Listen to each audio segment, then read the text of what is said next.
बिस्मिल्लाहिर्रहमानिर्रहीम। अस्सलाम वालेकुम नाजरीन, live with doctor Shahid Masood के साथ मैं हूं नाइला अली। नाजरीन, वज़ीर आज़म इमरान खान साहब ने आज एक तकरीब से खिताब करते हुए कहा कि आज हम वो तमाम तर काम कर रहे हैं जो आज से 50 साल पहले हमें कर लेने चाहिए थे। जबकि जहांगीर तरीन साहब ने अदालत के बाहर मीडिया से गुफ्तगू करते हुए कहा कि हमारे साथ सियासत न की जाए, हमें इंसाफ दिया जाए। जबकि शहबाज शरीफ साहब हुकूमत पर तनकीद करते हुए कहते हैं कि हुक्मरानों को मईशत और अवाम की तकालीफ का कोई इल्म नहीं, इसलिए हुक्मरान सब अच्छे की रिपोर्ट दे रहे हैं। इस समेत दिन भर जो हम मौजूद रहे हैं उन पर बात करेंगे। हमारे साथ स्टूडियो में मौजूद हैं डॉक्टर शाहिद मसूद।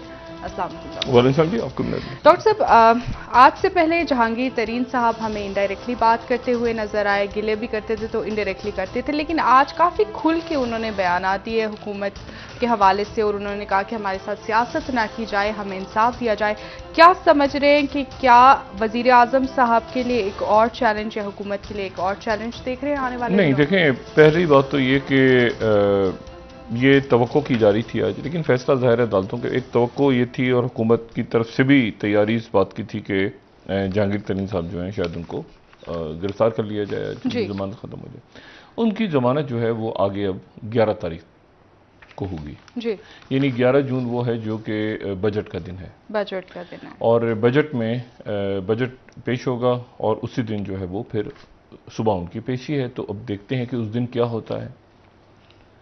दूसरी बात जो है वो ये है कि इमरान खान साहब के सामने ये बहुत कुछ करने के अब बेहतरीन दिन है अगले चंद, और उसमें पीडीएम भी नहीं है, उनके अंदर तोड़फोड़ हो गई है। पीडीएम के अंदर ज़ाहिर है पाकिस्तान पीपल्स पार्टी की अपनी एक लाइन है, एएनपी की अपनी लाइन है, मुस्लिम लीग नून जो है उनकी एक अपना एक सिलसिला है, वो चल रहा है। वो जैसे अपोजिशन और वो भी बहुत माइल्ड अपोजिशन, यानी इस वक्त वो कोई एक्टिविटी भी नहीं कर रहे। तो अब बहुत सारे जो वज़रा हैं उनको अब हुकूमत की परफॉर्मेंस बतानी है आगे, और तवज्जो लोगों की उस, जैसे मैंने कल कहा था कि वज़ीर आज़म साहब ने जो टेलीफोन कॉल्स मौसूल की और उसमें लोगों के इश्यूज़ को रिजॉल्व किया, क्योंकि अब वो है कि अब आप बताएं कि ऐसे हुआ, ये काम अच्छे हुए, ये काम अच्छे हुए, इसके ऊपर करें। वो जो गालम गलोच का दौर है वो ज़रा उसको यहाँ पे ख़त्म कर देते हैं, और ख़ित्ते के हालात, पाकिस्तान के वाक़यात, आस पास बहुत कुछ हो रहा है और बड़ा संजीदा हालात हैं।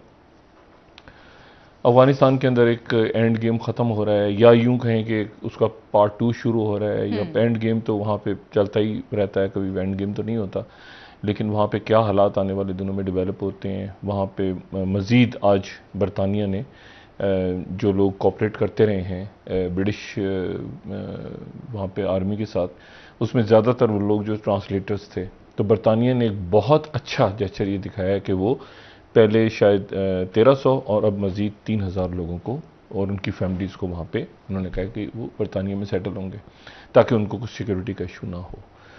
तो एक जो प्रॉपर वेस्टर्न जो रवायात हैं उनके तहत उन्होंने ये नहीं कि पीछे मरने छोड़ दिया है उनको, कि पता नहीं पीछे क्या होता है, वो अब साथ अपने लेके जा रहे हैं, उन फैमिलीज़ को सेटल करेंगे। वो लोग भी जिन्होंने ट्रांसलेशन की या मुख्तलिफ हवालों से हेल्प की, और साथी उनके जो है वो अहले खाना को भी।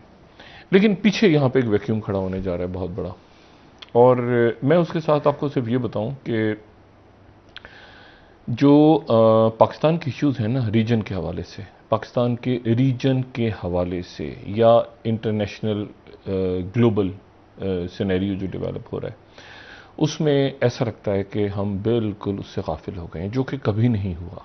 मुशर्रफ साहब के वक्त में भी नहीं था, ये जरदारी साहब के दौर में भी नहीं था, ये मुस्लिम लीग नून के दौर में भी नहीं था। रीजनल इश्यूज़ एक बड़ा टॉपिक होता था डिस्कशन का कि कौन क्या कर रहा है, क्या पॉलिसी है, क्या मतलब बात खुल के होती थी। ये पहला दौर ऐसा है पिछले चंद दिन या हफ्ते के, मुझे नहीं पता उसमें, कि हम लोग ये जो खित्ते के बदलते हुए हालात हैं उसमें हमने आगे किस तरह मूव करना है बतौर रियासत, और ये उधर डिफाइनिंग मूवमेंट्स के अंदर उलझे हुए हैं कि जी शहबाज शरीफ का क्या बयानी है, तो मरीम नवाज़ का क्या बयानी है। तो मतलब है कि पिछले 40 साल से ये पता नहीं, मैं बार बार बात कहता हूँ कि देखें जो भी सियासत आप साइड पे करें, एक अजीब बात नहीं है कि अगर फ़र्ज़ करें दो भाई हैं कोई, और लोग लग जाएं इस बात पे, सारा मुल्क पूरी कौम लगी हो 40 साल के कि दोनों भाइयों के आपस में लड़ाई हो जाए या दोस्ती हो जाए जी। मतलब ये आप देखें तो सब कर क्या रहे हैं। मतलब मुझे इस बात में एक चवन्नी बराबर दिलचस्पी है कि नवाज शरीफ साहब के बयानी में और शहबाज शरीफ साहब के बयानी में क्या फ़र्क है, या उनका बयानी है क्या उनका बयानी, और हम कर आप देखें अच्छे खासे संजीदा लोग यहाँ पे घरों में होता है ना, दो भाइयों की आपस में हो गई, कोई चाचा भतीजे का हो गया, कोई माँ बेटी का कुछ मामला खराब घरों में होता है, उसको पूरा एक टॉपिक ऑफ लोग बैठे हुए हैं सुबह शाम सर जोड़, नहीं 40 साल से फिर 35 साल से कि दो भाई जो हैं ये एक बात कर रहे हैं, उसने क्या कहा, तो आप अंदाजा लगाएं। तो ने एक नेशनल पॉलिसी लगता है कि ये बन गई हुई है कि ये किस क्या मतलब नवाज शरीफ शहबाज शरीफ, नवाज शरीफ शहबाज शरीफ, मरियम नवाज, मतलब संजीदा लोग लगे हुए हैं इसके ऊपर। मतलब आप टॉपिक ऑफ डिस्कशन ये है, टॉपिक ऑफ डिस्कशन ये नहीं है कि तालीम, सेहत, सिक्योरिटी इश्यूज, फॉरेन पॉलिसी, नहीं नहीं नहीं नहीं, एजुकेशन, पुलिस, अदालतें। टॉपिक ऑफ डिस्कशन क्या है, नवाज शरीफ का बयानिया और शहबाज शरीफ का बयानिया, और मरियम नवाज ने क्या कहा और शहबाज शरीफ, पूरी कौम लगी है। या तो ना कि एक हिस्से को आप कहेंगे यार चलो 5% को इधर लगा दो और बाकी 95% लोग अपना काम करें, मतलब आपको नजर आएगा 100 के पूरी की कौम एक ट्रक की बत्ती के पीछे लगी हुई है। जब दुनिया में जंगें हो गई, जब दुनिया टेक्नोलॉजी में आगे निकल रही है, दुनिया की मईशत में आगे निकल रही है, अपने आप को रीसेट कर रहे हैं लोग अपने, कहा क्यों, जब टीवी लगाओ, जब मीडिया खोलो, सोशल मीडिया को, मरियम नवाज शहबाज शरीफ, मरियम नवाज आसिफ जरदारी, मतलब उससे मतलब हट के ANP उधर गई ये हो गया, अल्लाह खैर साल। तो अब इससे उम्मीद है कि बाहर निकलाएंगे। वो तो PDM तो टूट फूट गई, वो भी खत्म हो गए, वो भी इजलास भी नहीं हो रहा, वो जून जुलाई तक पता नहीं अगस्त तक चलेगा जलसे। तो अब ये जो इश्यूज हैं इनकी तरफ हम बराह करम बतौर रियासत एक तवज्जो दें, बतौर कौम, और बड़े अहम फैसले इमरान खान साहब को आने वाले दिनों में करने हैं।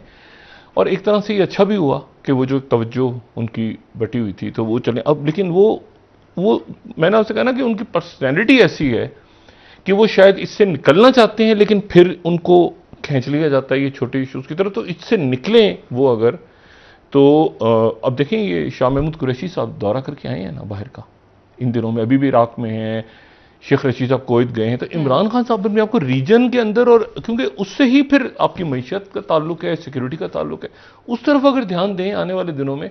और उससे पहले बजट, और बजट में अगर इतना अच्छा हमारी GDP ग्रोथ और ये सारी आ रही है, तो वो जो शौकत तरीन साहब कह रहे हैं कि उसको बॉटम अप यानी नीचे से उसके असरात लोगों पे जाहिर होने चाहिए। अच्छा, अब एक मैं यहाँ पे बात थोड़ी सी कर लूँ इससे पहले कि मैं आगे चलूँ। देखें यहाँ पर ये बड़ा ज़रूरी है कि दो अल्फाज पे जो है ना, वो एक आम जो मैं एक आम यानी मैं कोई माहिर माशियात तो नहीं हूँ, इसको वो ज़्यादा इसको दुरुस्त समझ सकते हैं, लेकिन हमारे यहाँ ये होता है अक्सर लोग जो हैं वो पैसे को दौलत समझते हैं। यानी अगर मैं कहूँ कि तुम कितने दौलतमंद हो, तो वो कहेगा कि मैं इतना दौलतमंद हूँ कि मेरी जेब में इस वक्त 10,000 रुपये हैं। अच्छा, ये जो है ना करेंसी और वेल्थ, यानी या इस तरह से समझ लें कि रकम और जो मनी है, यानी करेंसी और मनी, इसके दरमियान क्या कोई फ़र्क है या कोई फ़र्क नहीं है। किसी आम आदमी से मैं कहूँ कि तुम्हारे पास यार तुमने क्या कमाया है इस महीने, तो वो कहेगा कि मैंने 50,000 रुपये कमाए हैं। तो ये बहुत इंपॉर्टेंट बात है कि मैं कहूँ पिछले महीने कितने कमाए थे, तो वो कहेगा कि मैंने 45,000 कमाए थे, और इस महीने 5,000 ज़्यादा कमाए। बहुत बड़ा फ़र्क है।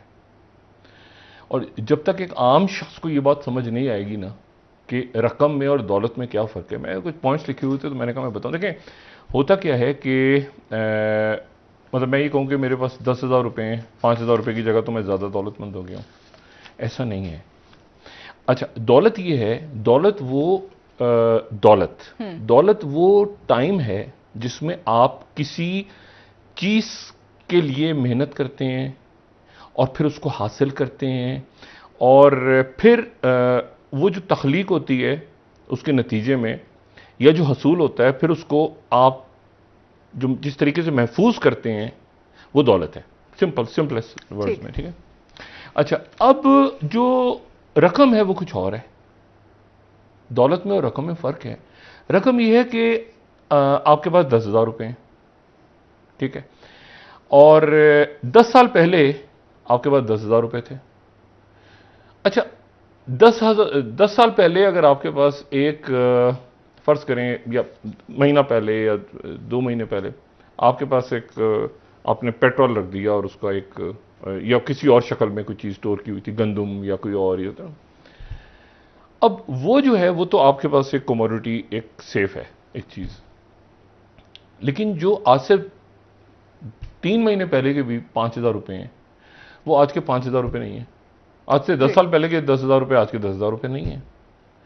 तो अब इसका मकसद मेरे कहने का ये है कि पहले जब इंसान दुनिया में आया तो उसके पास ये नोट नहीं होते थे, तो उसके पास एक ऐसी चीज होती थी जो कि वजूद रखती थी, कागजों में नहीं, हकीकत में वजूद रखती थी।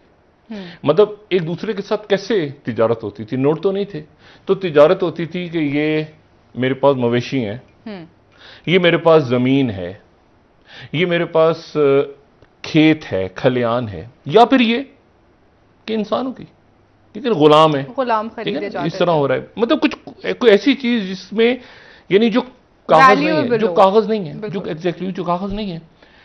अच्छा, फिर उसके बाद ये हुआ कि जब फिर ये अशरफियां आ गई, सोना आ गया। एक सोने की एक हैसियत है ना, सोना आ गया, अशरफियां, एक अशरफी, दूसरी अशरफी, चांदी के उसके सिक्के, तो ये तो आपकी करेंसी हो गई, इसकी कोई हैसियत थी। उसके बाद ये हुआ कि यहाँ पे जब शेरशाह सूरी के ज़माने में उन्होंने एक पीतल और तांबे को मिक्स करके एक कॉइन बनाया और उसका नाम उन्होंने रुपया रख दिया, वहाँ से रुपया चल पड़ा। वो बाद में मुगलों ने और बाकी जितने उन्होंने उसको फॉलो किया, और सुल्तान मोहम्मद तुगलक के दौर में जो है वो उन्होंने एक तनका के नाम से बनाया, जो कि अभी भी टका और ऑफिशियल करेंसी है ये इसकी, बांग्लादेश की आज भी सबसे ज्यादा। वो इब्ने बतूता कहता है मैं आया तो मैंने मगरबी बंगाल में सबसे ज्यादा देखा कि वहां पे तनका चलता है। अच्छा, तो एनीवे, तो अब ये हुआ कि वो तो एक चीज है ना, आपके पास एक चीज है जिसकी कोई हैसियत है। लेकिन फिर ये हुआ कि वो चाइना में बहुत कई ज़माने पहले जो है, कई 100 साल पहले उनके लिए ये सोना वोना उठाना मसला हो गया था, तो उन्होंने ये कागज़ निकाल लिया, पेपर करेंसी आ गई। लेकिन पेपर करेंसी का भी बैकअप था। ये फर्स्ट वर्ल्ड वॉर के बाद जो है वो पेपर यानी अगर ये पेपर करेंसी, ये एक कागज़ है, फिर मिसाल के तौर पे ये कहें कि ये 5,000 रुपये हैं या ये $500 हैं, तो इन $500 की प्राइस क्या होगी?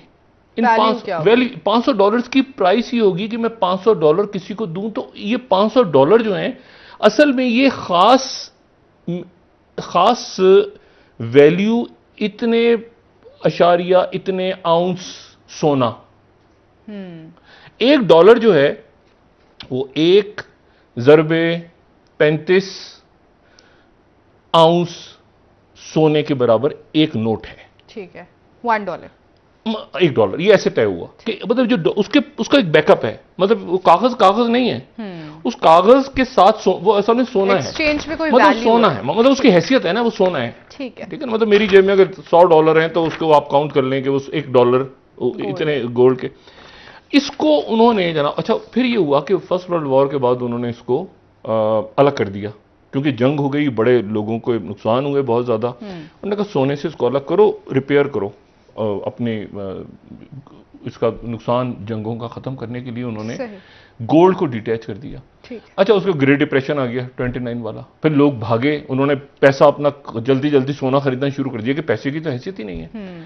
अब होता क्या है, ये मुल्क क्या करते हैं, पाकिस्तान समेत पूरी दुनिया में क्या करते हैं कि नोट छापनी शुरू कर देते हैं। और ये नोट छापना जो है ये स्टार्ट हो गया, आप समझें कि 44 में, ठीक है, 44 के अंदर जो ब्रेंटन वुड, पहले भी जिक्र कर चुके हैं कि वहां पर हेम्पशायर में जिसके बाद फिर IMF बनी और ये सारी बनी। मैं आपको बताने जा रहा हूं ये बात, क्योंकि जयशंकर जो आए हैं ना वहां से, अमेरिका से, तो ये मैसेज लेकर आए हैं कि आपने चाइना से लड़ना नहीं है। ठीक है, ये बड़ी खौफनाक बात है। जो उनसे चाइना से लड़ना नहीं, चाइना को एंगेज करना है। अच्छा, अब मैं उस सिनेरियो और नेतन्याहू की गवर्नमेंट गिरने के क्या असरात हैं उस पर बात करता हूं। लेकिन मैं जरा इस बात को क्लियर पैर करूं कि अब होता क्या है कि वो जितने ज्यादा अब नोट, मतलब पाकिस्तान में नोट छापने शुरू कर दिए, डॉलर छपने शुरू हो गए। ठीक है, जब डॉलर जितने ज्यादा छापेंगे आप, नोट जितने ज्यादा छापेंगे, उतनी उन नोटों की हैसियत कम होती जाएगी। मतलब जिम्बाब्वे में 2000 की दिहाई में एक ऐसा वक्त आ गया कि लोग बोरियों में जिम्बाब्वे के लोग डॉलर लेके जाते थे और डॉलर ले जाके वो वहां पर खरीदने की कोशिश करते थे कि हमें राशन मिल जाए या कुछ चीज में। जिम्बाब्वे का डॉलर जो था, उसके वो डॉलर $1 ट्रिलियन तक उनकी डीवैल्यूएशन जो है वो $1 ट्रिलियन तक चली गई थी। यानी $1 ट्रिलियन जो है वो बराबर है, जिम्बाब्वे का $1 ट्रिलियन जो है वो 40 सेंट के बराबर है अमेरिकन। $1 ट्रिलियन, जिम्बाब्वे का $1 ट्रिलियन 40 अमेरिकन सेंट्स के बराबर है। इतना आप सोचे, 1 ट्रिलियन नहीं, आप जरा सोचे ना उसके नोट किस हिसाब से।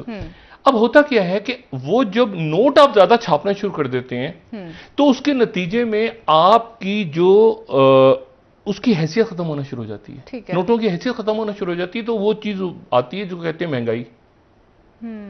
क्योंकि बहुत ज्यादा नोट है ना, नोट बहुत ज्यादा है, लेकिन वो चीज तो अपनी जगह पे ही है ना, और नोट ज्यादा छाप रहे हैं कि जी ज्यादा। अब आप कह रहे हैं कि ये चीज जो है ये किसी ने तैयार की है, लेकिन नोट आपके पास आहिस्ता आहिस्ता वो इन्फ्लेशन जब बढ़ती है तो फायदा किसको होता है? यानी जब नोट ज्यादा छापते हैं तो हुकूमत को या उस अदारे को, सेंट्रल बैंक को, किसी भी मुल्क के, उनको फायदा हो रहा होता है। ठीक है, उनको फायदा हो रहा होता है कि वो नोट छाप छाप के लोगों की महंगाई जारी होती है। कहते हैं आपकी तनख्वाहें तो हमने बढ़ा दी है ना। हाँ। अच्छा, वो तनख्वाहों से इशू होता है। इशू ये बिल्कुल भी नहीं होता कि महंगाई, इशू ये होता है हमने तनख्वाहें बढ़ा दी। इशू ये होता है हमने आपको $10,000 ज्यादा दे दिए, हमने आपको $500 और दे दिया, हमने आपको $50,000 दे दिए। ये इशू नहीं होता, क्योंकि वो मैंने आपसे कहना कि दो अलग चीजें हैं। करेंसी अलग है, मनी अलग, दौलत अलग है। दौलत वो है जो कि चीज आपके घर में मौजूद है, यानी उस किसी फॉर्म में मौजूद है जो आपने अर्न किया है। आटा है, गल्ला है, मवेशी है, तारीख में वो वेल्थ है, वो आपकी वेल्थ है, वो आपकी चीज है। करेंसी तो ऊपर नीचे हो रही है ना। अच्छा, अब जनाब क्या हुआ, तो ये इस बुनियाद के ऊपर दुनिया चल रही है। अब जनाब यहां से ये मैं बात इसलिए कर रहा हूं कि यहां से वापस आए जयशंकर, और जयशंकर जो हैं वो वापस आए वहां से। अच्छा, फिर उसके बाद ये हो गया, फिर और हमें बताइए कि उसके बाद ये हुआ कि लोगों ने कहा कि अच्छा जी ये करेंसी जो है, क्योंकि आने वाले दिनों में करेंसी की लड़ाई होने जा रही है, डॉलर की और चाइनीज करेंसी की। ठीक है, दोनों की लड़ाई होने जा रही है। तो अब मसला ये है कि इस पूरे चक्कर में मैंने उस दिन भी बात की थी ना कि डॉलर, अच्छा चाइना एक इसमें आप ये समझिए करेंसी वॉर में यह है कि अगर चाइना अपनी करेंसी, सामने वाली करेंसी को तबाह कर रहे हैं, डॉलर को, तो चाइना अपनी करेंसी के साथ क्या करेगा? उस करेंसी की वैल्यू बढ़ा देगा या करेंसी की वैल्यू कम करेगा? चाइना अपनी करेंसी की वैल्यू कम कर देगा। ठीक, यानी करेंसी की वैल्यू कम करेगा, तो उसके नतीजे में क्या होगा कि अगर कोई अमेरिका में बैठा है या कोई यूरोप में बैठा है, तो उसने कहा चाइना में तो बहुत सस्ते में काम हो रहा है, तो ये चीज चाइना से मंगाओ। अब समझिए, तो ये चीज इसकी तो चाइना में तो बहुत सस्ता काम हो रहा है। मतलब $1 के बदले पहले मुझे मिलते थे 8, वहां का 8 करेंसी मिलती थी, अब मुझे मिल रही है 7 या मुझे मिल रही है 6। तो ये तो बहुत सस्ता हो गया है। ठीक है, तो करेंसी को अगर सस्ता, वो अपनी करेंसी को गिराएंगे तो बाहर से इन्वेस्टर्स आके वहां पर चाइना में इन्वेस्ट करेंगे। ठीक है? अच्छा, और महंगाई कम करेंगे या करेंसी? मैं बताता हूं ना आपको, वहां पर एक तो लोकल फायदा हो जाएगा ना, दूसरा ये कि बाहर से मंगवाना बंद कर देंगे ना लोग चाइना में। लोग कहेंगे यार बाहर से क्या मंगाने की जरूरत है, चाइना के अंदर इतना सस्ता माल मिल रहा है। तो एक तो लोकल इकोनॉमी हो गई भी बाहर से। 2019 में क्या हुआ था, जो ट्रेड वॉर हुई, तो अचानक चाइना ने अपनी करेंसी की कीमत गिरा दी, अपनी कीमत गिरा दी। उसके नतीजे में क्या हुआ कि ट्रंप ने कहा 1 मिनट ठहर जाओ जरा, ये तो सारी की सारी मेरी कंपनियां वहां, तो उन्होंने ये कहा कि फिर वहां से जो चीज आएगी चाइना से उसके ऊपर ज्यादा ड्यूटियां लगेंगी, ड्यूटी तो ड्यूटी बढ़ा दी, क्योंकि आप समझो बात। यानी अच्छा, अब मसला ये है कि चाइना ने, ये अगर देखना हो ना कि ट्रेड वॉर कैसी जा रही है, तो आप सिर्फ अमेरिका और चाइना की करेंसी का तवाजुन देखें। चाइना अपनी करेंसी जैसे नीचे करेगा और अमेरिका वहां से उछलेगा। ये करेंसी वॉर है। करेंसी वॉर में आपने अपने आप को गिराना है ताकि दूसरा ये जो है वो दूसरा इधर आके इन्वेस्ट करे। अच्छा देखिए, दूसरा सरमायाकारी करे, यार वहां करो, वो तो सस्ती जगह है, वो तो सस्ता काम मिल रहा है, वो तो ये हो रहा है, वो हो रहा है। और डॉलर महंगा है यार, डॉलर के कौन बाहर से मंगाने की क्या जरूरत है, यहां से खरीदो ना चीजें सारी। आप सोचे ना डॉलर 200 रुपए का हो जाए तो लोग बाहर से मंगाना बंद कर देंगे पाकिस्तान में, और डॉलर अगर 80 रुपए का हो जाए या आपका रुपया स्ट्रांग हो जाए तो लोग यहां पे रुपए में शुरू कर देंगे काम। ये करेंसी वॉर चल रही है दोनों में। अब जनाब क्या हुआ है कि जयशंकर जी जो वहां गए हैं, तो जयशंकर जी को अहकामात क्या मिले? नहीं, अहकामात ही मिले हैं। देखें, इनकी मुलाकात एक तो कर्ट कैम्बल से हुई है ना, कर्ट कैम्बल और ये जो उनके साथ जैक सुलिवन। देखिए, ये बात जहन में रखनी चाहिए कि उन्होंने पहले क्या कहा था। फॉरेन अफेयर्स का चंद माह पहले जब वो आए नहीं थे अपनी जगहों पे, जैक सुलिवन, और दिखाएंगे जरा उसमें, वो कह रहे हैं कंपटीशन विदाउट, ये उनकी पॉलिसी ये है कि आपने इंगेज करना है, लड़ना नहीं है, ग्रे जोन में हैं हम। ये देखें अब अच्छा, अब लिखा किसने? Kurt Campbell.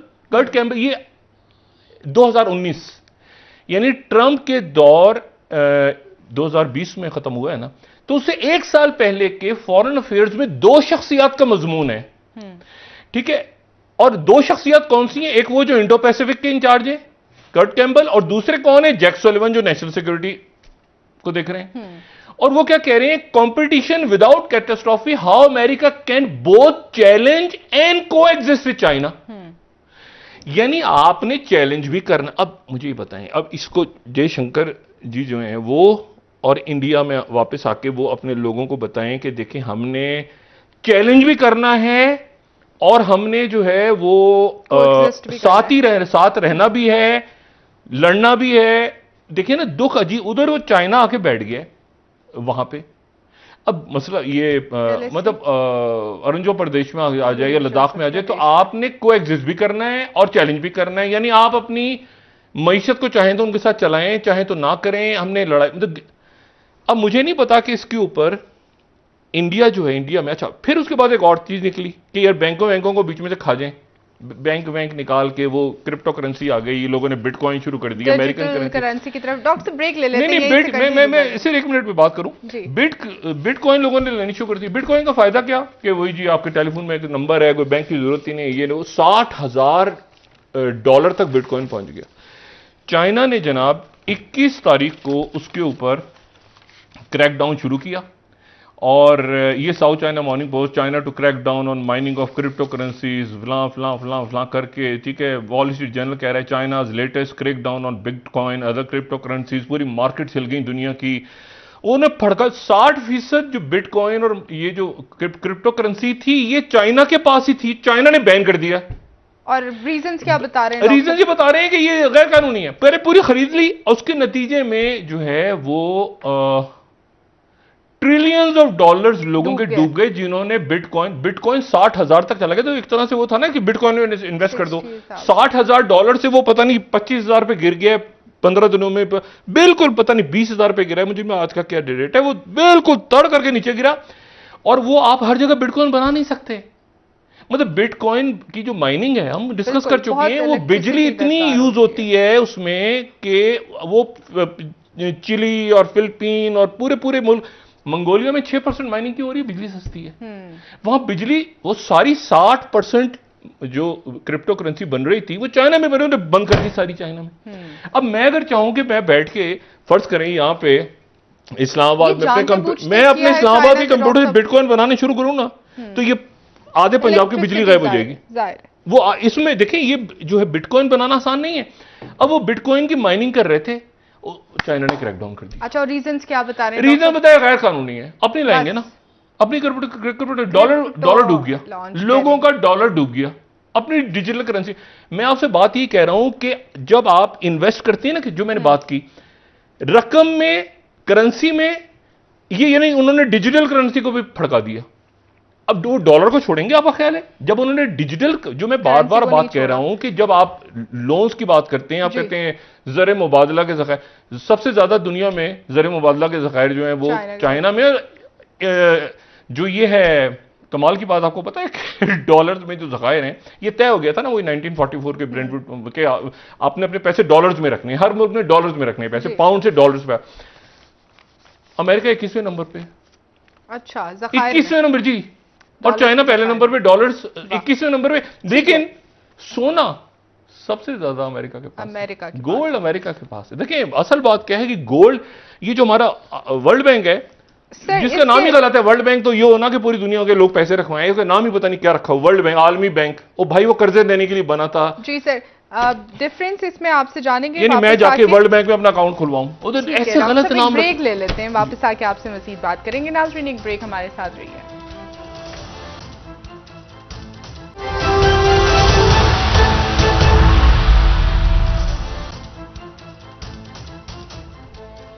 वेलकम बैक नाज़रीन। जी डॉक्टर साहब, ब्रेक से पहले आप बात कर रहे थे कि चाइना की तरफ से क्रिप्टो करेंसी बैन करने के बाद जो मार्केट था, मेन मार्केट, नहीं, मैं तो आपसे जंग की बात कर रहा हूं ना, कि चाइना से लड़ाई, हम ये दुनिया में लड़ने कैसे जा रही हैं, मुल्क क्या लड़ने जा। अब वो वहां जयशंकर गए हैं और जयशंकर उनसे कह रहे हैं जाके, एक तो कोविड वैक्सीन वगैरह, वो तो अल्लाह करे कि वहाँ पे जल्द से जल्दी, हमारे यहाँ भी नंबर्स कम हो रहे हैं, इंडिया में भी अल्लाह करे कि जल्दी सुकून आए। और मैं आपको एक बात बताऊं, बहुत सारे दोस्त अहबाब हैं और वो कहते हैं कि आप ये इंडिया को बात करते हैं। इंडिया ने इस पूरे अरसे में, मोदी की मैं बात नहीं कर रहा, मैं उनकी, इंडिया की बतौर एक कौम बात कर रहा हूँ, खूब मुकाबला किया उन्होंने बड़े चैलेंजेस का, और मैं उनको बतौर एक कौम इस पे मुबारकबाद भी देता हूँ।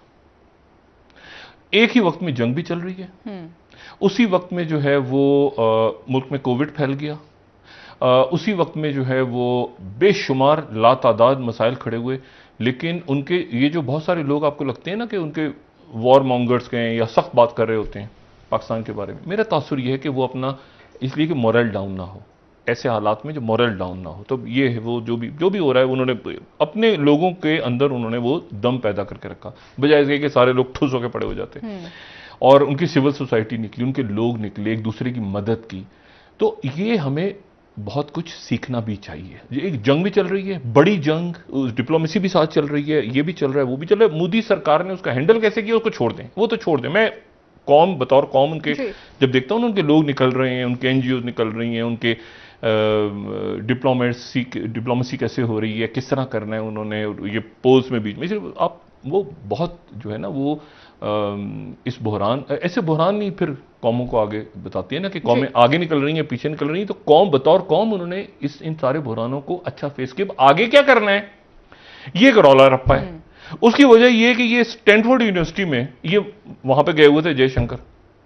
अब स्टैनफोर्ड यूनिवर्सिटी में उन्होंने तकरीर क्या की है, ये इधर दिखाएंगे। देखें, ये जुमले बड़े इंपॉर्टेंट हैं, ये सिर्फ इसके, आप जरा ये अभी ये इसके यहां रोकिएगा नहीं, थोड़ा सा, जी हाँ, ये पैराग्राफ पढ़ें, ठीक है। ये स्पीच उन्होंने की है। अच्छा, और ये जो स्पीच है ये उनकी ऑक्सनबर्ग कॉन्फ्रेंस से अभी की है इन्होंने, और उसमें कर्ट कंबल कह रहे हैं कि the dominant paradigm is going to be competition. हमने मुकाबला, कॉम्पीट करना है, मुकाबला में लड़ना नहीं है। Our goal is to make that a stable, peaceful competition that brings out the best of us. अब मुझे बताएं कि ये कंपटीशन क्या भला है? भाई चाइना जो है वो तो उनके उधर से ताइवान क्या कंपीट करेगा चाइना के साथ? यानी कह रहे हैं आप कंपीट करो, कंपीट, यानी जयशंकर जाओ बच्चे जाओ, जाके वो कंपीट करना है, लड़ना नहीं है अभी आपने, छोड़ दें का, हमने पीसफुल। ओ भाई पीसफुल, आपके वहां पर उन्होंने चढ़ाई कर दी, क्वाड बन गया, फ्ला बन गया वो। अब मुझे बताएं कि ये तो अजीब मामला हो रहा है। अच्छा, उसके बाद वो जनाब नेतन्याहू अपनी, उनकी जनाब रात को ठुस वो, अच्छा साथ ही क्या हुआ, वो उनका अलायंस बन गया, गवर्नमेंट उनकी किसी वक्त भी गिर जाएगी, गिरी गई है एक तरह से।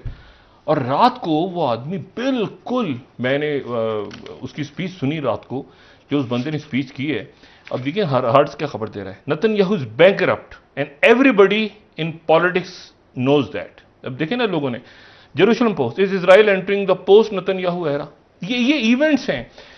इन Washington Post, Israel Netanyahu fights to block opposition parties from taking part. अभी तक वो लड़ रहा है क्योंकि यहां से उसने जेल जाना है। अच्छा, और उसके बाद जनाब यहां से उसने जेल जाना है, और जेल जाना है दो चीजें, करप्शन के साथ साथ अब वो जंगी जराइम वाला भी शुरू हो गया जी, जंगी जराइम, देखिए ना अक़वाम मुत्तहिदा करारदाद हो गई।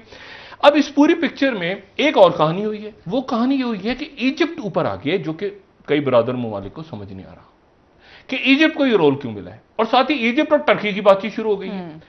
इसको भी कुछ अच्छी पसंद की निगाह से देखा नहीं जा रहा कि टर्की और इजिप्ट दो अलग अलग कैंप्स में थे लिबिया के अंदर। बिल्कुल, टर्की हमायत कर रहा था जो कि अक़वाम मुत्तहिदा की कायम करदा एक ट्रिपली के अंदर एक हुकूमत है उसकी, और मुखालिफ साइड पे रशिया, यूएई, ये सारे ममालिक दूसरी तरफ थे, इजिप्ट भी उधर ही था। अब इजिप्ट चला गया टर्की की तरफ, इसका असर बराह रास्त पड़ेगा लिबिया के ऊपर, और पड़ेगा इसका असर मेडिटेरियन, ईस्टर्न मेडिटेरियन में, ठीक है, जहां पे वो साइप्रस का मसला और वो ग्रीस का मसला, और ये पसंद नहीं आ रहा। साथ ही सोने पे सुहागा वो मोहम्मद दाइव जो है, वो बंदा जिसको मैंने बताया था कि जो जिसके एक आंख जाया हो गई और जिस पे 4-5 दफा असैसिनेशन, 2014 में उसके वो या आयश का जो धमाका खेज मवाद बनाने वाला बताया था ना, वो तैयारी करता था, वो जिसके लिए अटैक्स हो रहे थे और जिसको ढूंढा जा रहा है, वो भाई साहब ने अपनी ऑडियो रिलीज कर दी, एक्सपेक्टेड था डॉक्टर, रिलीज कर दी उन्होंने वो। अच्छा, वो रिलीज कर दी उन्होंने, ये आर्टिफिशियल इंटेलिजेंस फलाना ढिमाकना, ये लटरम पड़। अब मुझे बताएं कि किसी पे तो मलबा डालना था ना, तो मलबा किस पे डल गया? नेतन्याहू पे। अच्छा, नेतन्याहू जो है ऑडियो में क्या कह रहे हैं? ऑडियो में कह रहे हैं अब उसको तो था ना, मर गया है, खप गया है, क्या हुआ है पता नहीं क्या, वो निकल के आ गया। 18 तारीख को जनाब ईरान का इलेक्शन है। ये अशरफ गनी आज कह रहे हैं कि अफगानिस्तान के अंदर ही गुफ्तगू होनी चाहिए, अफगानिस्तान से बाहर नहीं होनी चाहिए, यानी एक तरह से इस्तांबुल की समिट को उन्होंने रद्द किया, ठीक है। अगर मैं उनकी बात को सही, तालिबान भी तो नहीं, वो तालिबान तो तैयार थे ना, दुनिया तो तैयार थी। ये देखें, तुलू न्यूज में उनका कोट कर रहा हूं, Karzai seeks peace talks among Afghans within Afghanistan. मैं रेफरेंस भी देता हूं कि उन्हीं का कोट। अब यानी इसका मतलब है कि जो इस्तांबुल का प्रोसेस था वो होल्ड हो गया। अशरफ गनी साहब जो है वो सॉरी हामिद करज़ई, अशरफ गनी नहीं, हामिद करज़ई, वो हामिद करज़ई जो इससे पहले से पीस प्रोसेस की बात करे थे। तो यानी विद इन अफगानिस्तान कैसे होगा? तो क्या लोग बैठेंगे? तालिबान बैठेगा। पहले तो दोहा में था, तो दोहा से वो टर्की चला गया था, तो वो एक वहां पे डेडलॉक है। साथ ही देखिए, ये जब स्टार्ट हुआ था ना, लोगों ने सेव करना शुरू कर दिया। मतलब है कि पाकिस्तान के पास ज़र मुबादला के ज़खायर कितने हैं, इतने डॉलर्स में हैं। अच्छा, ये तय हो गया ना कि सारे मुल्कों ने IMF के साथ और वर्ल्ड बैंक, वर्ल्ड वॉर खत्म हुई तो तय हो गया कि सबने डॉलर्स में करना है। पाउंड से पहले पाउंड्स में करते थे, उससे पहले सोने में करते थे। अब जो सेव करना है वो इतना है कि पाकिस्तान के पास ज़र मुबादला के ज़खायर इतने अरब हैं, 6 अरब हो गए, 7 अरब हो गए। वो टिपिकल IMF के जहन से हम निकल नहीं पा रहे ना। अच्छा, अब ये लोगों ने कहा कि अच्छा, इससे बचने का और क्या तरीका है? क्रिप्टो करेंसी में इन्वेस्टमेंट कर दो। क्या ना उसका कोई रिकॉर्ड है, ना कंप्यूटर पे आपको बैंक ही नहीं आता बीच में, इसी के ऊपर आप कंप्यूटर में नंबर डालो, टुक टुक टुक टुक करके नंबर डालो, इधर से उधर, उधर से उधर। वो जनाब उधर शुरू किया। वो चाइना ने पूरी की पूरी दुनिया से पहले 60% बिटकॉइन को ले आए, अपनी यहाँ क्रिप्टो करेंसीज को सबको लेकर आ गए। ये बिटकॉइन की आपको पता है एक बिटकॉइन की प्राइस क्या थी? जब भी आया है, मैं भी देखिए, 0.0008 डॉलर, सिफर यानी 3 यानी अशारिया के बाद 308 डॉलर 2010 में थे। और अभी चंद रोज पहले तक यह था 65,000 डॉलर का एक जी। यानी आप देखें, लोगों की इन्वेस्टमेंट्स, लोगों ने खामोशी से इतना बिटकॉइन खरीद लिया था कि अरबों डॉलर उड़ गया लोगों का। हवा में है ना बिटकॉइन, इधर कोई भी नहीं डूब गए, मर गए। एक बिटकॉइन खरीदा हुआ था, मतलब लोग देखें ना उसको, मतलब है कि बिटकॉइन के उन्होंने उड़ा दी अमेरिकन पूरी की पूरी इन्वेस्टमेंट्स। अच्छा, अब वो जनाब, अब कोई सिंगापुर कह रहा है, कोई कह रहा है किसी और जगह ले जाएं, जहां ले जाएं वो ये आसान नहीं है। ये मंगोलिया में बिजली, सोलर प्लांट जहां पे बिजली बन रही है, वो लगे हुए हैं, बिटकॉइन माइनिंग हो रही है, साल से माइनिंग हो रही है, टक करके उन्होंने बंद कर दी। अच्छा, अब मसला यह है कि ये पाकिस्तान ने और बाकी मुल्कों ने ये तय करना है कि जब हमारे ऊपर डॉलर, ये करेंसी वॉर आएगी, ये इसको कंपटीशन को, अब देखिए ना, मुझे नहीं पता इंडिया इसको कैसे लेगा कि हमने एक स्टेबल कंपटीशन करना है। तो कंपटीशन कैसे कर, आप कंपीट कैसे करेंगे लद्दाख में? देखिए ना, इसके पीछे अमेरिकन अगर एंगेज हो गए हैं। जी सर, ब्रेक ले लेते। अमेरिकन कह रहे हैं कि हम कंपीट करेंगे दुनिया की मार्केट में, और उधर छिड़ गई लड़ाई। हाँ। लद्दाख और आगे अरुणाचल प्रदेश और ताइवान और इधर उधर। पहले उस जगह टिकटॉक बंद करो। अच्छा, वो मंगाते हैं, अगर सामान उधर से ओपन करते हैं अपनी, तो यहां की मार्केट गिरती है। तो मुझे बताएं कि अब अमेरिकन जो हैं, अगर वो कह रहे हैं हमने कंपटीशन करना है, तो कंपीट करने के लिए तो फिर आप उस मार्केट में तो वो इंडिया मार्केट अपनी खोले, नहीं खोले तो फिर क्या मेड इन अमेरिका चीजें मंगाए? हाँ। देखिए ना, मतलब इसको कैसे इंडिया आगे लेके जाएगा? ठीक है डॉक्टर साहब, और इंडिया समेत बाकी सारे ममालिक, हम भी। जी बेहतर। डॉक्टर साहब आपसे मजीद बात करेंगे। नाज़रीन एक ब्रेक ले लेते हैं। इन्वेस्टमेंट हमारे यहाँ डॉलर्स में हो रही है सारे मुल्कों की, वो ये डॉलर्स फ्यूचर की करेंसी नहीं है। ठीक है डॉक्टर साहब, ब्रेक ले लेते हैं। नाज़रीन हमारे साथ रहिएगा।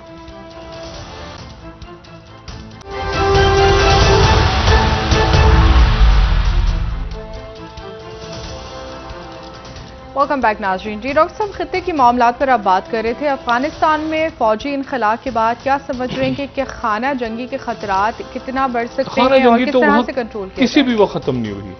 वहां पर ये ग्रे जोन की लड़ाई तो मेरा ख्याल है कि कई बदकिस्मती से कई दहाइयों से है वहां पे। बिल्कुल। और ये ग्रे जोन तो चल रहा है, ठीक है, और ये इसमें लोग शहीद हो रहे हैं, और किस तरह से अब नई पार्स गेम प्ले करेंगी वहां पे क्या होगा। ग्रे जोन में तो लड़ाई प्रॉक्सीज के थ्रू ही होती है ना, हाइब्रिड प्रॉक्सीज, वो सारा जो हमने कल भी बताया था। अब वो किस रंग रूप में आता है सामने, ये मैं नहीं जानता, क्योंकि वो स्टार्ट होता है प्रोपेगेंडे से और जाता है वो प्रॉक्सीज तक, और बीच में आप डिफेंस कॉन्ट्रैक्टर्स को भी ले आए, और बीच में आप फिर मतलब फिर बहुत कुछ है भी दरमियान में। तो अब सवाल ये है कि ये इसको कहाँ तक किस लेवल पे ये मुख्तलिफ पार्स यहाँ पे क्योंकि इससे पहले चाइना नहीं था, इससे अच्छा रशिया की तरफ से मैसेज गया है समिट से पहले, जो अगले महीने मुलाकात होने जा रही है। लेकिन बड़े बहुत इंपॉर्टेंट इवेंट्स हो रहे हैं। वो असल में पाकिस्तान के हमारे जो लोग, वो चूंकि अंदरूनी उसमें इतना फंसे हुए हैं, इंगेज हैं, वो वहाँ पर उन्होंने, पुतिन ने ये मैसेज दिया है प्रेसिडेंट बाइडेन को कि जो मुलाकात होने जा रही है उस जो 16 तारीख को, और उससे पहले यूरोप में एक दिन पहले ब्रसल्स में होगी ईयू के साथ। तो पुतिन ने मैसेज दिया कि उससे पहले मजीद थोड़े से मेरी तरफ से सिग्नल्स, अमेरिका जरा और सिग्नल्स आएंगे, उनके स्पोक्स पर्सन, उनके मीडिया, और सिग्नल्स हमारी तरफ से आएंगे, तो उससे ज्यादा घबराएं नहीं। मतलब बाइडेन जी आपने घबराना नहीं है, ठीक है। तो आने से पहले देखिए ना, आने से पहले नेतन्याहू, ठीक है, उससे पहले ये जो ईरान के साथ जो माहिदा है, ये अपने आखिरी फेज में दाखिल हो रहा है। बेशुमार ममालिक ऐसे हैं जो इस वक्त ये सोच रहे हैं कि ये कॉम्पिटिशन का क्या मतलब है, मतलब जंग करनी है, इत्तेहादी होना है, कंपीट करना है, कैसे, मतलब कैसे होगा, मतलब ये लड़ाई की शक्ल क्या होगी, ठीक है ना। मतलब ये भी ग्रे जोन में ही होनी है ना, लेकिन इसमें कंपटीशन करना है आपने। लेकिन कंपटीशन में अगर वो ताइवान के सर पे आके बैठ गया चाइना, जो चाइना ने लेना है, लेकिन अरुणाचल प्रदेश चाइना ने लेना है, जो उनका मैप है ना, शी जिनपिंग उससे पीछे नहीं जाएंगे। उससे वो जो उनका पुराना मैप उनका वो है, उससे पीछे उन्होंने नहीं जाना, टेरिटरी नहीं, हाँ वो अपनी टेरिटरी, वो जहां आ गए तो आ गए। और फाइबर ऑप्टिक्स बिछ रहे हैं वहां पे, पूरा उनके नए मैप्स के अंदर ही शामिल हो गया सारा। ये तिब्बत से, वो तिब्बत उन्होंने लेना है, ये कुछ चीजें उन्होंने लेनी है, उनकी हैं। अच्छा, मसला ये सारा कि ये अब वापस आके, अब आप ये सोचें कि उनके साथ लड़ना भी है, उनके साथ कंपीट भी करना है, तो वो मार्केट फिर उधर जाएगी या इधर जाए। मुझे बताएं, ये बिटकॉइन की जो माइनिंग है, ये बिटकॉइन की माइनिंग क्या इंडिया में करेंगे? ये बिटकॉइन जिस लेवल पे माइनिंग, जिस लेवल ट्रिलियन ऑफ डॉलर्स लोगों के उड़ गए हैं दुनिया में पिछले 10-12 दिन। और अगर आपने, मैंने कहा सिर्फ एक चीज देखनी हो ना, अगर आप ये सिर्फ देखा करें, जैसे रॉयटर्स वाले, ये आज का है कि dollar near 2 month high vis a vis yuan, ठीक है। अच्छा, अब इसको ये देखें ना, तो ये समझ जाए, अगर डॉलर ऊपर गया है और युआन नीचे गया है तो चाइना जीत रहा है। अगर युआन ऊपर गया, ये बिल्कुल उल्टी बात होती है। अगर युआन नीचे गया है तो इसका मतलब डॉलर की ऐसी तैसी फेरी है उन्होंने, क्योंकि बाहर से लोगों ने आके उधर इन्वेस्ट करना, बिल्कुल बाहर से आके इन्वेस्ट शुरू कर दिया, डॉलर जो है वो महंगा हो गया, डॉलर की आमद खत्म हो गई अंदर। तो वो चाइना, ये लड़ाई इस तरह से, तो रोज आप देखते रहे ना कि तो आज जो है वो ये रोज ये आपको करेंसी वॉर नजर आ रही है। बिल्कुल। और इसी के ऊपर उसने कहा था, ट्रंप ने, जब ये ट्रेड टैरिफ वाइज हुए ना, उसने कहा कि ये, और चाइना ने बड़ा मेंटेन रखा हुआ है, वो 7 से नीचे नहीं लाते इसको, इस 7 से नीचे नहीं लाते, 7 युआन $1। हाँ, उन्होंने 6.999 कर दिया था, दुनिया पूरी हिल गई थी। ठीक है, तो बात यह है कि वो उन्होंने, ट्रंप ने कहा था करेंसी मैनिपुलेटर, ये करेंसी वॉर शुरू करने जा रहे हैं। तो लोगों की जान निकल गई थी। उसकी वजह यह है कि अगर चाइना गिरा दे अपने युवाओं को किसी मरब, देखे ना अचानक बिटकॉइन उड़ा दिया उसने, उड़ा दिया ना बिटकॉइन, अपना करेंसी लॉन्च करेगा डॉक्टर साहब, क्या आने वाले 100% आपका ख्याल है वो चाइना जो है, वो चाइना मतलब है कि वो डॉलर सारा, जो मैं आपसे यही तो मैं बात कह रहा हूं कि उन्होंने जो इन्वेस्टमेंट्स हैं पूरी दुनिया में वो डॉलर्स में है, डॉलर्स में। तो ये डॉलर क्या फ्यूचर ऐसे गायब, वो क्रिप्टो करेंसी गिरा दी है ना उन्होंने। हाँ। अब मसला ये है कि वो अगर वो मिसाल के तौर पे 7 से वो 5 ले जाएं, 2 युवा और गिरा दें, ये ऐसे कोलैप्स होगी, डॉलर कोलैप्स होगा पूरी दुनिया में। मसला ये है कि वो, क्योंकि लोगों ने एकदम से कहना है यार 1 मिनट वहां जाओ, सारी कंपनीज वहां शिफ्ट, सारी चीजें वहां, और बाहर से चाइना मंगवाएगा, बाहर से मंगाने क्या, तो डॉलर में क्या इतना महंगा डॉलर, यहां युवा में खरीदो, और इतनी बड़ी मार्केट, इतनी बड़ी, अब जगह इंडिया जैसे, तो इंडिया अब चाइना से लड़ेगा भी और उनसे खरीदेगा भी। देखिए, खरीदारी भी करेगा, चीजें भी लेगा, और साथ लड़ाई भी हो रही होगी। और जो चीजें खरीदेगा उसमें वही उनके सेमीकंडक्टर्स होंगे, वही उनकी टेक्नोलॉजी होगी, वही उनके जो है आर्टिफिशियल इंटेलिजेंस होगी, वही टेलीफोन्स के अंदर इनबिल्ट सिस्टम्स होंगे। मुझे बताएं, इलेक्ट्रोमैग्नेटिक वॉर और ये आउटर स्पेस और स्पेस, यानी कि भारत लड़ नहीं पाएगा। नहीं, उन्होंने मना कर दिया, मैं वो कह रहे हैं कम्पीट करो पीसफुल। ओ भाई एक मिनट देखे ना, वो अजीब एक मामला, हम एक पीसफुल खिता चाहते हैं, तो वहां यूएसएस वो भी घूम रहा है, रोनाल्ड रेगन भी घूम रहा है, एयरक्राफ्ट भी घूम रहे हैं, अब ताइवान वालों की जान निकले, ऊपर से जहाज घूम रहे हैं, लेकिन मैसेज क्या है, we want a peaceful stable. अब पीसफुल स्टेबल करना है तो असलाह लेना है, नहीं लेना, क्या करना है, तिजारत करनी है, नहीं इतना कंफ्यूजन है। डॉक्टर साहब, आने इंगेज करके रखो दुश्मन के साथ, इंगेज में कंपीट करो दुश्मन के साथ। जी डॉक्टर साहब, आने वाले दिनों में मजीद इस हवाले से आपसे जानेंगे। ज्यादा शोर नहीं करना। बहुत बहुत शुक्रिया नाज़रीन, प्रोग्राम का वक्त खत्म हुआ, कल इंशाल्लाह दोबारा आपसे मुलाकात होगी। मुझे नाइला अली को इजाजत दीजिए, अल्लाह हाफ़िज़। अपने दोस्तों रिश्तेदारों को नवाह के लोगों का सब ख्याल रखिएगा। अल्लाह हाफ़िज़।